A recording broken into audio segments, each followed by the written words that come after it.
But when you see them wearing summer outfit during summer, you're gonna know that those people are flowing in the summer, in the season. Amen. Now today, having said that, the word that God has been leading us with in the year 2019 is this word, Psalms 126 and verse number 5, that they that sow in tears shall live in joy. Praise the Lord. Amen. Them that sows in tears, they shall live in joy. And I understand there are so many people that have done a very good job of sowing in tears.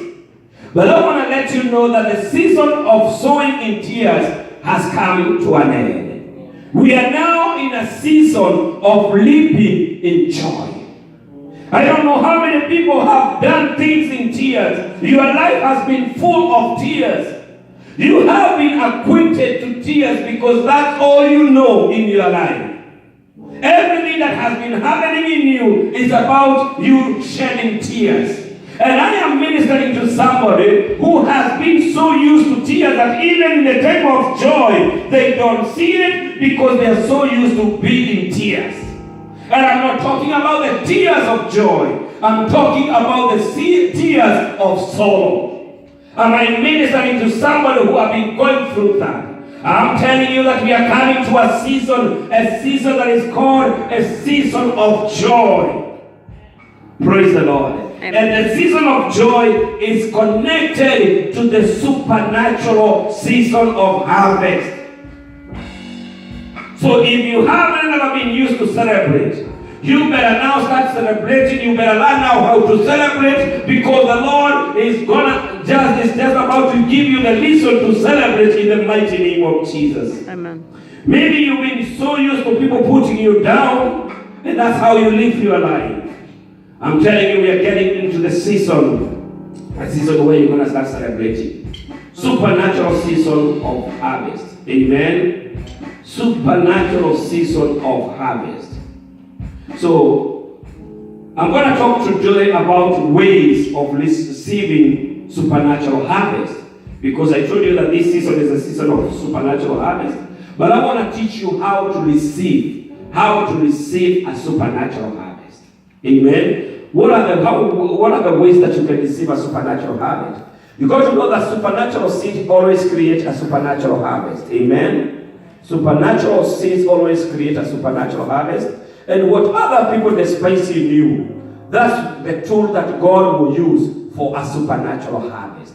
What other people have despised in you, that is the tool that God will use for supernatural harvest. So I'm going to talk about four ways today of how to receive a supernatural harvest. And number one, this is a confirmation. I want to say, Brother TJ, when he came here and he spoke, I was amazed because he just spoke point number one, what the Lord has prepared for me, and that's what we call the confirmation. Amen. So because number one of receiving a supernatural harvest is trusting God's promise. Amen. Amen. The only way you can receive a supernatural promise is by trusting God's promise. And it's so amazing because the scripture that I have prepared for that is Genesis chapter number 12, from verse number 1, Genesis 12, where the Lord came to Abraham and he asked him to leave his country. That's what the Bible says in Genesis chapter number 12. Yep. That the Lord said to Abraham, leave your country, your kindred, your father's household, and go to the land that I will show you.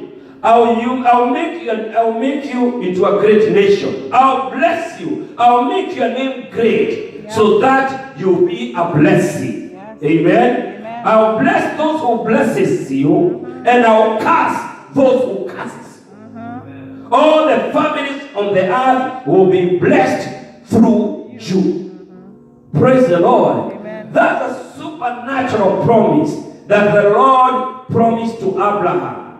And the only way that Abraham could receive that promise is by trusting God's promise. Amen. And how do you trust God's promise? It's simply by what my brother spoke about, by faith. Amen. Because it was through faith that Abraham was able to receive the supernatural promise. So if God has promised something supernatural in your life today, if God has promised something in this church, something supernaturally, He will come to fulfill it. But the requirement of it is faith. Amen? And faith, according to the book of Hebrews, chapter number 11 and verse number 1, the Bible says that now faith is substance of things hoped for and evidence of things that are not seen. Can you imagine? Things that are not seen. God has said that I'm going to give a supernatural harvest in your life. A supernatural harvest in this church. We don't see it, but through faith, there's something that opened up. And then through the eyes of faith, according to the Hebrews chapter number 11 and verse number 1, you now start seeing those things. It's a substance. It's something that is substance. You don't see it, but God will fulfill it. Dr. Martin Luther King, when he talked about faith, he said that faith is taking the first step, even when you don't see the whole staircase. Praise the Lord. I want you to pause and think about that. When you take the first step, even without seeing the whole staircase. So when God spoke to Abraham, He did not reveal to him where He wanted him to go. He said, I want you to leave your household. I want you to leave everything that you have. I want you to go to a place where I will show you. Leave everything behind and go.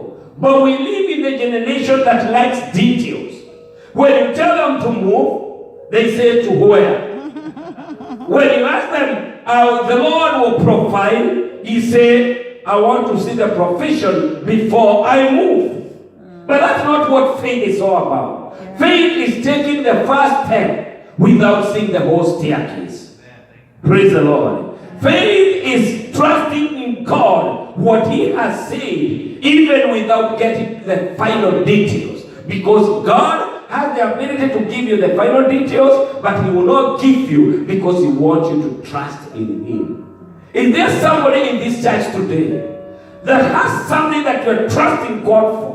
That you know that God has spoken to you. You don't see it. There's no manifestation yet.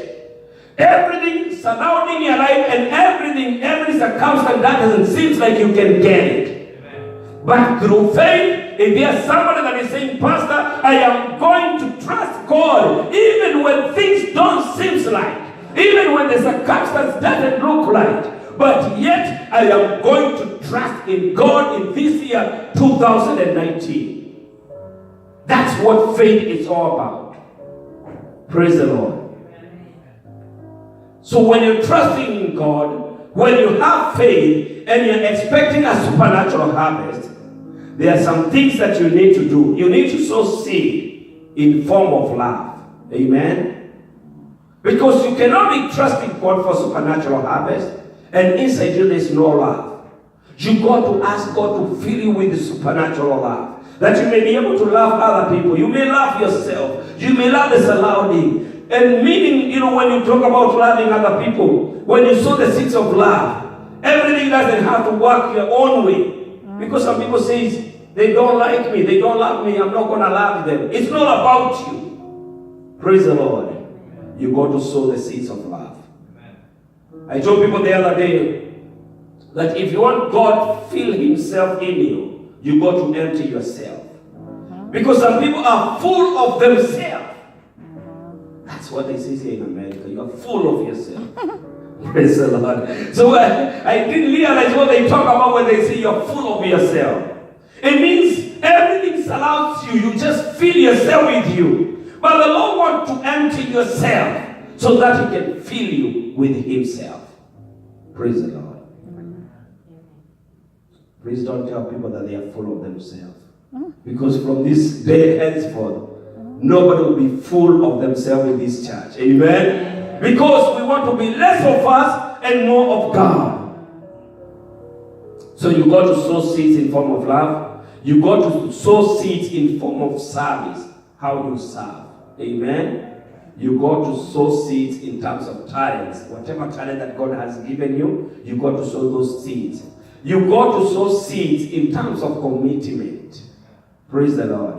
And commitment is very important for you to serve in the house of God and for you to be used of God, because God wants somebody who have commitment. Somebody that when God sees that I want to meet in a certain place, the Lord is assured that you're going to be there. But some people, they are not committed. When God makes an appointment with you, you miss the appointment with God. And so that's why some people have been in the wilderness for a long time, because of lack of commitment. It is something that I want to pray for. It is something that I want to teach people for this church, is to be committed in things of God. Amen? Once you learn to be committed in things of God, you'll be also be able to be committed with your personal life and things that surround your life. Amen? You also have to go to sow seeds in terms of worship. Amen? And when I talk about worship, it's not just the worship that we do here in church. You make worship your lifestyle. You worship in the morning, you worship in the noontime, you worship when the suns go down. That's what is called the commitment in the worship. Let your lifestyle be a lifestyle of worship. And also you have to sow seeds in terms of your money. And everything that God has given you, you need to give it back to God. Amen? Because you are a custodian of what God has given you. So, sow seeds in form of money. And when you do that, the main thing, you go to love with the expectation of faith. Amen? Whatever you do, you sow in the expectation of faith. So, way number one of receiving God's promises, supernatural promises, is by trusting God's promise. Amen? Number two, for you to receive your supernatural harvest this year, you got to be willing to give to others. Amen? 1 Kings chapter number 17 and verse number 2. I'm going to take you to a story that will teach you about the willingness to be given to others. 1 Kings chapter number 17 and verse number 2. The Bible says that then, if you're there, say amen. If you're still coming, say, I'm still looking for it. 1 Kings chapter number 17, verse number 2. 1 Kings chapter number 17, verse number 2. The Bible says that then the Lord said to Elijah, go to the east and hide by Kerith Brook, near where it enters the river Jordan, to the Jordan River. Drink from the brook and eat what the ravens will bring you, for I have commanded them to bring you food. Praise the Lord. So Elijah did as the Lord told him and camped beside Kerith Brook, east of Jordan. The raven brought him bread and meat each morning and each evening, and he drank from the brook. I want you to watch something over here. The Bible says that Elijah was commanded by God, that he was told to go to the desert, and he was told to go there and eat and drink. And he was told that the ravens will bring him food. That the ravens will bring him food. How many people knows about ravens? Those birds, they are they are gluttons. That they eat everything. You know, ravens is not something that can be trusted to bring food. And I know people the other day that you all Americans think that hamburgers was started here in McDonald's. But hamburgers started from that long time ago. Because the Bible says that God commanded the raven to bring what and what? To bring the bread and the bread. The bread and the meat. What is that? Hamburger. It's hamburger. Amen. So you see, God thinks of God. They just start right now. God commanded a raven to bring hamburger to the servant of God. And how many know that the raven was trusted enough to bring the hamburger to the servants of God, and they could not eat anything. So God will always use crazy ideas. When God wants to give you a supernatural harvest, He will bring something that is so crazy, something that is so amazing, something that is out of ordinary, so that he can bless you. And so many people miss the visitation of God because they wait for the ordinary things. They wait for the obvious.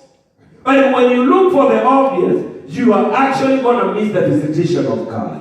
You are going to miss the supernatural visitation of God. God has to use a bird that cannot be trusted so that he can bless the man of God. The Lord will provide the miracle during the time of famine, where there is nothing to eat, where there is nothing that you can be able to feed on. The Lord was faithful to bring that bird so that he can be able to help the man of God. And you see, when you walk in a supernatural season, when others are lacking, God will make sure that you enjoy the blessing. Everybody else was lacking over there, but God was making the servant of God to enjoy the blessing. But let's watch this. That was not it. When God provided for him supernaturally, Elijah stayed there in those brooks, and he ate until the brook dried. And that was not enough. Then the Lord, the Bible says in verse number 13, that he moved. The Lord commanded him to move from there. Elijah was, if you see in verse number 13, the Bible says, but Elijah said, so Elijah, he was told to go to another woman's house. And Elijah said to her, do not be afraid. Go ahead and just do whatever I have told you to do. So Elijah came to the house or to the widow of Zarephath. And the Bible says that God had already provided, the Lord has said that he will provide for him over there. No, let's go first about that. But Elijah said to her, don't be afraid. Go ahead and do what I have said. I've made a little bread for me first. Then use it and the meal for you and your son. So the thing is, you have to be willing to give to others, because this woman, when Elijah was moved from supernatural feeding by God, he was taken to the woman that had just a flour for her and the baby to eat. And that was the time of famine, and she knew that she only had one thing to bake for the baby, and then they would die. And the man of God came to this house of this woman. And the Bible says that he asked her, can you feed me? And the man of God, and the woman looked at the man of God, and he said, I cannot feed you, because what I have is something just for me to eat with my son, only for today. Then tomorrow we'll die. And the man of God looked at the woman and said, just go bake it for me. I don't know about you, but if a man of God comes to your house today and asks you what do you have, and you tell them I only have $10 left in my account, and the man of God tells you, just go bring that $10 because I'm hungry, I want to buy food. I know you're going to start rebuking him and say, in the name of Jesus, you cannot take what I have. You cannot, because this is what I have left. But you see, the woman was willing to do it. So she went, she baked, and I can see the picture, the baby was there, was crying. And the man of God was busy eating. And when he finished eating, he told the woman, now I'm full. I want to take a siesta. And he finished. Well, he told her, just go and bring the flour and the can that you have that you use for feeding. And everything was empty. So the woman, she didn't have the energy. She went there. She brought the cans and the jerry cans and everything, and she put them there. And the man of God, the Bible says, that he prayed for her, and he said, verse number 14, that for this is what the Lord God says to Israel. Israel says, there will be always flour and oil left in your containers until the time when the Lord sends the rain and the crops grows again. That's a supernatural provision that God said, because of the act of what you have done, because you are willing to share with me the little that you have, the Lord will provide for you supernaturally. The Lord will make sure that throughout the famine, that your crop, that your jar of flour, that your olive oil will never run dry. And I came here this morning to minister to somebody that only have something little left in them. As far as you're willing to share with others, as far as you're willing to give to others, the Lord will make sure that their oil, your flour will never run dry. Praise the Lord. You are not coming from the side of abundance, but you are coming from the side of lack. And you're saying, God, even though I'm still in the side of lack, God, I am willing to share with others. I am willing to give. I am willing, Father Lord, to empty whatever I have so that, God, you can use me. Praise the Lord. And the Lord will make sure that you always have something to give until the rain is over. Amen? So if you only stay a little bit longer in the presence of God, the Lord will give you the instruction on how to do it. The Lord will help you, and your supernatural harvest will you'll be able to receive. So key number 2, for you to receive a supernatural harvest, you have to be willing to give to others. Amen? The woman was willing to give to the man of God, and that's why the Lord was able to provide supernaturally. Amen? Key number 3, for you receiving a supernatural harvest, you have to be able to obey God's instruction. Praise the Lord. To obey God's instruction. I want to take you to a story, to a journey of what happened to the children of Israel when they were in desert. The Bible says that when they were in Egypt, the Lord was they were able to feed from the meat, they were able to be fed by the meat of Egyptian. But then it came to the time where now they took their journey, they moved from Egypt, and now they are on their way to the promised land. And the Bible says in the book of Exodus chapter number 16, that on their day when they left Egypt, the whole Israel community set out from Elim and came to the desert of Sin, which is between Elim and Sinai. And now it was on the 15th day of the 2nd month of Egypt. So meaning everything that they had carried from Egypt was now over. And now the children of Israel, they didn't know what else to do, because everything that they had carried, now they started looking at each other, what are we going to eat? And the Bible says in the 15th day of the 2nd month, they came out of Egypt. In the desert now, because there was nothing for them to eat over there, in the desert, the whole community, watch this, grappled against Moses and Aaron. Praise the Lord. The whole community grappled, against who? Moses and Aaron. What did they say? The Israelites said to them, if only we had died by the Lord's hand in Egypt. There we sat around the pots of meat and ate all the food we wanted. But you have brought us out of this desert to starve the entire assembly to death.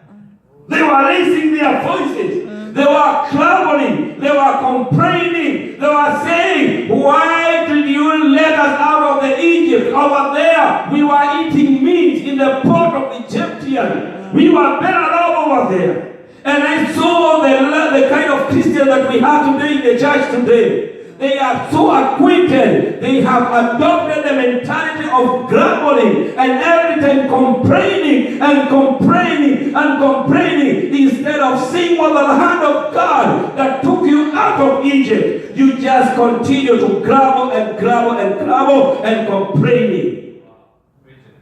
Praise the Lord.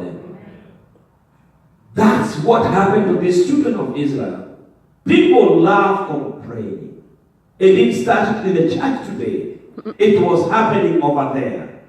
And these are the same people that had crossed the Red Sea. And they saw God destroying all their enemies. These are the same people that they were singing the song of victory when they saw their enemies being destroyed by water.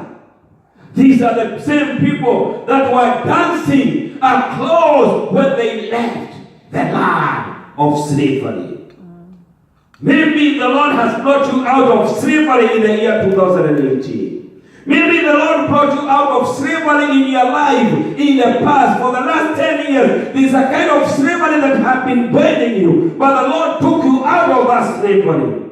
But then when you come to the other side, when you see the grace of God, when you experience the love of God, when you experience what God has given you, some people have forgotten what the Lord has given them. And they are still grumbling. They are still complaining. Look at your neighbor and say, stop complaining. Stop complaining. Praise the Lord.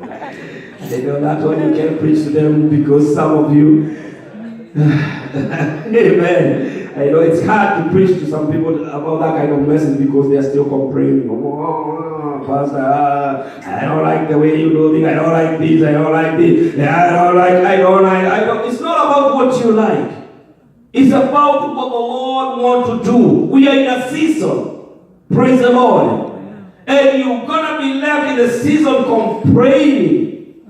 You're going to be left in the season complaining because the Lord wants to take you to a journey. The Lord wants to take you to a season. And through the season, the Lord has a great plan for you. And some people miss the plan because they are complaining. Praise the Lord. So when they complain, the Bible says in the verse number 4, then the Lord said to Moses, I will lay down bread from heaven for you. Praise the Lord.